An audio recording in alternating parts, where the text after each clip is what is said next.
विश्वगुरु संत श्रेष्ठ श्री निवृत्तीनाथ महाराजांचा आषाढी वारी पायी पालखी सोहळा अहिल्यानगरकडून पंढरपूरकडे प्रस्थान करणार आहे।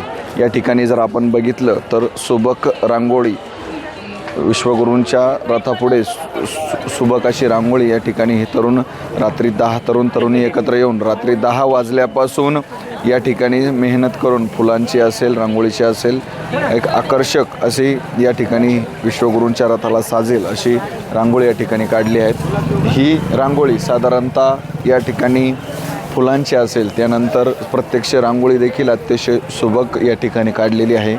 विश्वगुरूंचा रथ थोड्याच वेळात पंढरपूरकडे प्रस्थान करेल, परंतु इतक्या सुंदर आणि आकर्षक पद्धतीने या तरुण तरुणींनी एकत्र येऊन अगदी जवळपास 300 मीटरपर्यंत ही संपूर्ण रांगोळी या ठिकाणी साकारलेली आहे।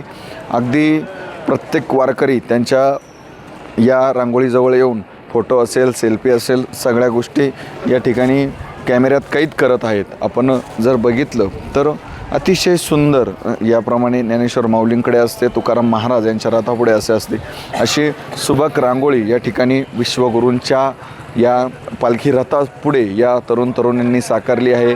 आणि खऱ्या अर्थाने विश्वगुरूंना साजेल अशीच रांगोळी या ठिकाणी यांनी साकारलेली आहे। अतिशय सुंदर पद्धतीने या ठिकाणी रांगोळी या तरुण तरुणीने साकारलेली आहे आणि वारकरी जाता येता या ठिकाणी कॅमेऱ्यात कैद आहेत, आपल्या नजरेत देखील या ठिकाणी कैद करत आहेत।